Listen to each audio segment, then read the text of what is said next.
ઉઠી ન શકે ઊંટિયો, બહુ બોલાવ્યો બાજંદજી. વળી સ્વામી કહે છે, એક અધ્યાય સ્વામીએ પૂરો કર્યો, બીજો અધ્યાય લે. વળી સ્વામી કહે છે, બાજંદ મહારાજા ઉપર પણ હું વારી જાઉં છું. મહાવૈભવશાળી બાજંદને એક પોતાનો ઊંટ મરી ગયેલો જોઈને હૃદયમાં ખળભળાટ મચી ગયો. જગત છોડવાની અને પરમાત્માને પામવાની ચટકી લાગી ગઈ અને સર્વસ્વ છોડીને ચાલી નીકળ્યા. એનો અભિપ્રાય એ થયો કે કાળનું સ્વરૂપ તેને દેખાઈ ગયું. તેના અંતરમાં ઝાંખી આવી ગઈ કે અરે રે, આટલા જ વારમાં પ્રાણ ચાલ્યો જાય છે. કાંઈ પૂર્વ સંદેશો પણ નહીં. મારા જીવના કલ્યાણનું શું? રામાનુજાનંદ સ્વામી હતા એ વડતાલ પાસે એક ગામ હતા, એના પટેલ હતા અને વ્યાજ વટાવનો ધંધો કરતા હતા. એમાં એક વખત કોઈ એટલે એના કસ્ટમર પાસેથી ઉઘરાણી કરવા ગયા છે અને એમાં 500 રૂપિયા આવ્યા, હાંજ પડી ગયેલી. અને એ કોઈ ચોર ડાકોને ખબર પડી ગઈ કે એની પાસે 500 રૂપિયા છે. એટલે એણે એનું વાહે પગેરું કર્યું. આને ખબર પડી કે વાત છે ચોર. એમ કરતાં કરતાં હું વાત પછી બોલાઈ ગઈ મને. એટલે એ નીકળ્યા અને આ દોડવા જ મળ્યા, ઓલા વાહે થયા. એટલે એને ત્યારે મનમાં એવી ધા નાખી કે હે સ્વામિનારાયણ, આ વડતાલ આજુબાજુ ના છે એટલે એને ખબર છે કે હે સ્વામિનારાયણ ભગવાન, તમે જો ભગવાન હો તો મને બચાવો. એમ કરતાં એક નદી આવીને એમાં હું થયું કંઈ ખબર ન પડી. પછી પાછા વળી ગયા કે મહારાજ દર્શન દીધા કે એવી રીતે ક્યાંક થયું હતું એમ પ્રસંગ. એટલે મહારાજ પાછા ઓલાને દર્શન દઈને ઓલાને બીક બતાવીને પાછા વાળ્યા એમ. આને મનમાં વિચાર થયો કે આગળ જો આ મને આંબી ગયા હોત તો મને મારી નાખત. મને મારી નાખત તો એને વિચાર બહુ સારો થયો કે મારી નાખત તો મારા જીવના હાટું મેં હજી કાંઈ કર્યું જ નથી. મારા જીવનું કલ્યાણ થાય એ તો હાવ રહી ગયું, તો મારું શું થાય? એમ કરી અને એ સીધા વડતાલ ગયા.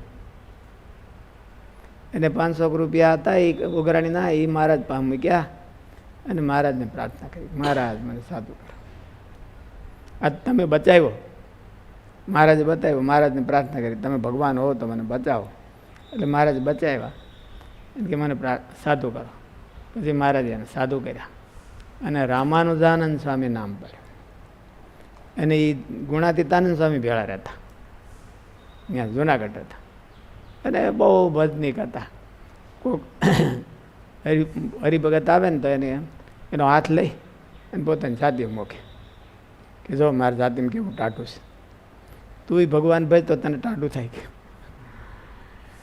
ભગવાન ભાઈ તો તને ટાઢું થાય એમ. તો કેવું ટાઢું.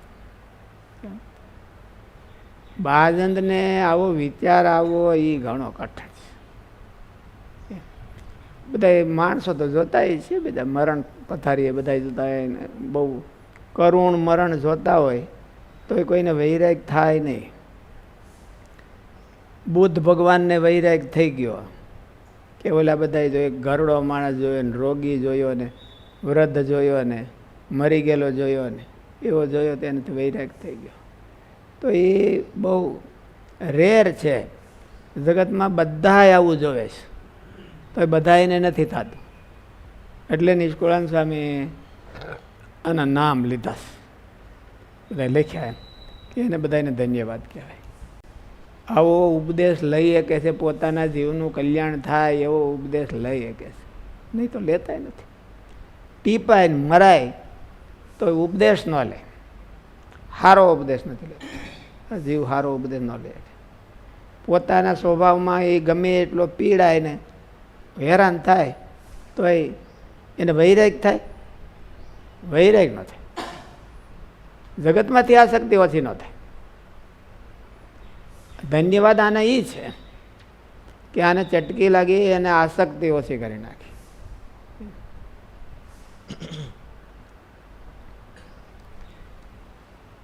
બાજંદને એક પોતાનો ઊંટ મરી ગયેલો જોઈને હૃદયમાં ખળભળાટ મચી ગયો. જગત છોડવાની અને પરમાત્માને પામવાની ચટકી લાગી ગઈ અને સર્વસ્વ છોડીને ચાલી નીકળ્યા. એનો અભિપ્રાય એ થયો કે કાળનું સ્વરૂપ તેને દેખાઈ ગયું.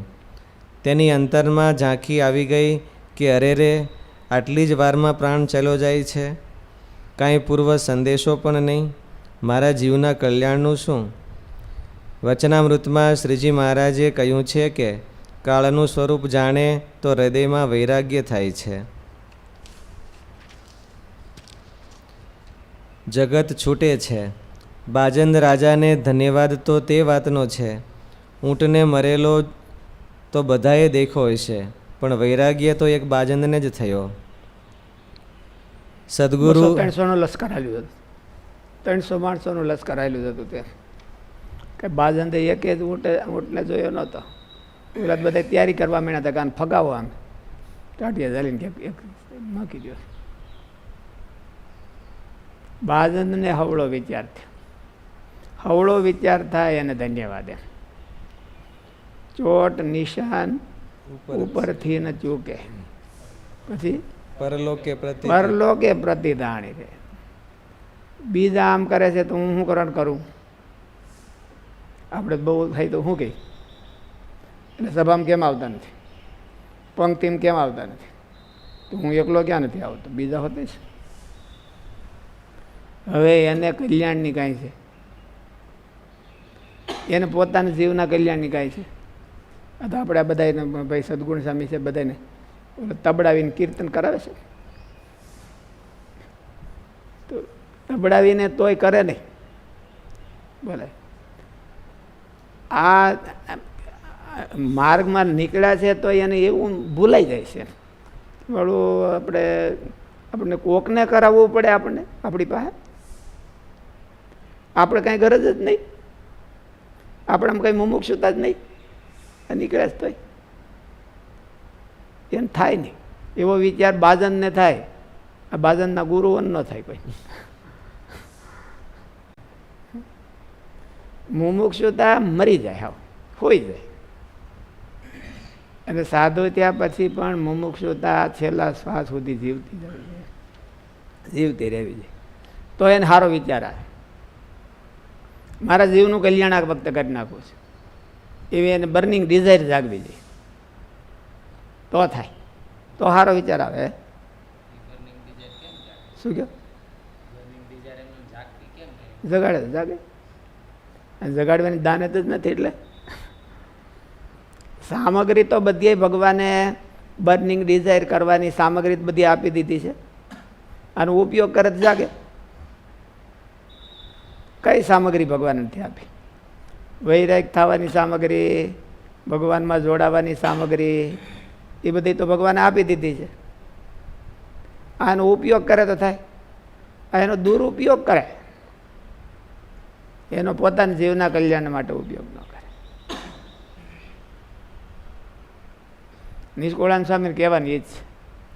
એટલે ભાઈ બાજનને એકને માર્ગ ખુદી ગયો, મોક્ષનો માર્ગ ખુદી ગયો, ઊંટિયાને જોઈ.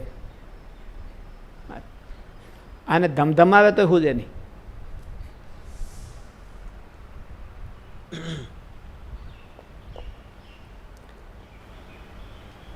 સદગુરુ પુરાણી ગોપીનાથ દાસજી સ્વામી પૂર્વાશ્રમમાં હતા ત્યારે ગાડાના પૈડામાં એક નાનું ગલુડિયું આવી ગયું. સ્વામી હાથી રહેતા ગામમાં કે વ્યવહાર દુબળો હોય એટલે બાપાને મદદ થાય, એટલે ગામમાં પટેલને બીજા પટેલને હાથી રહેતા.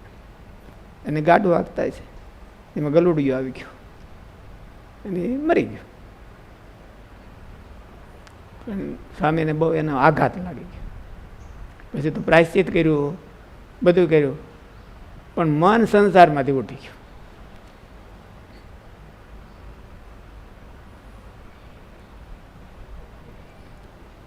સદગુરુ પુરાણી ગોપીનાથ દાસજી સ્વામી પૂર્વાશ્રમમાં હતા ત્યારે ગાડાના પૈડામાં એક નાનું ગલુડિયું આવી ગયું ને મરી ગયું.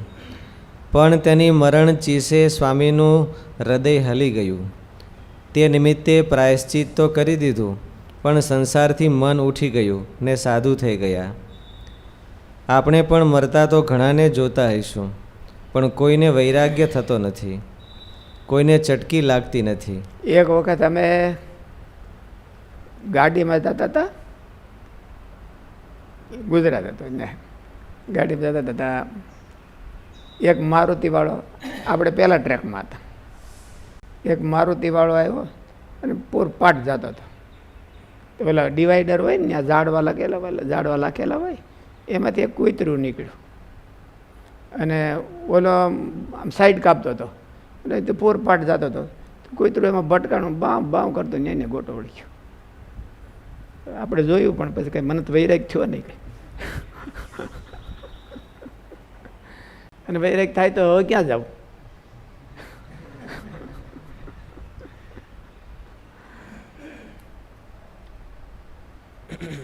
ગોપીનાથ પુરાણી સ્વામીને થઈ ગયો વૈરાગ,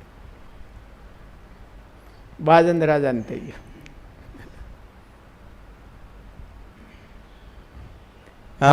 થાવો જોઈએ, વિચાર થવો જોઈએ કે આપણે શું વાર લાગે, આપણે હજી આપણા મોક્ષ માટે કેટલું કર્યું એ થવું તો જ જાગ્રત રહે પોતાનો જીવ, નહીં તો જાગ્રત ન રહે.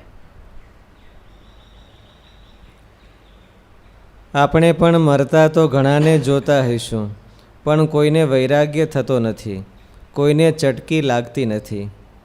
બાજંદ, ગોપીચંદ, ધ્રુવ, ભર્તૃહરિને જે નિમિત્તમાં ચટકી લાગી ને જગત છોડીને ભગવાનને રસ્તે ચાલી નીકળ્યા, એવા નિમિત્ત સંસારીના જીવનમાં શું નથી આવતા? પણ જીવના હૃદયમાં મુમુક્ષુતાનો અને વૈરાગ્યનો અભાવ સૂચવે છે. તુલસીદાસજી કે સુરદાસજીના જીવનમાં જે પલટો આવ્યો, એવા મેણા, ટોણા કે ફટકા શું કોઈ સંસારીના ઘરમાં નથી પ્રાપ્ત થતા? એના કરતાં પણ વધારે જૂતિયા માથામાં પડે છે અને જીવ સંસારમાં પીલાય છે, તો પણ આપણને ચટકી કેમ આવતી નથી? કારણ કે જીવના હૃદયમાં મુમુક્ષુતાનો અભાવ છે. સંસારનો સડી ગયેલો ટાર્ગેટ નથી કર્યો કે આપણે આપણા જીવને આ જન્મ મરણમાંથી છોડાવવો છે અને ભગવાન પાસે જવું છે, એવો ટાર્ગેટ નથી કર્યો. સાધુ થયા પછી એ નથી કર્યો. સાધુ થાય તો આપણે શું કરવા સાધુ થયા છે? એનો ટાર્ગેટ ખરો કાંઈ? હે, સારું મફતમાં રોટલા મળે એટલે એમ ટાર્ગેટ નથી કર્યો કંઈ કે મારે શું કરવા હું થવું છે. જો ગોલ બનાવ્યો હોય તો કંઈક ગોલ ક્યાંક કે ને કે તારે આમ બનાવ્યો તો મને હવે કેમ પાછું જોતો નથી આમ એમ, તો વૈરાગ થાય ને મુમુક્ષુતા હોતે આવે. એમ તમે કહો છો ને કેમ આવે? ગોલ બનાવે તો આવે.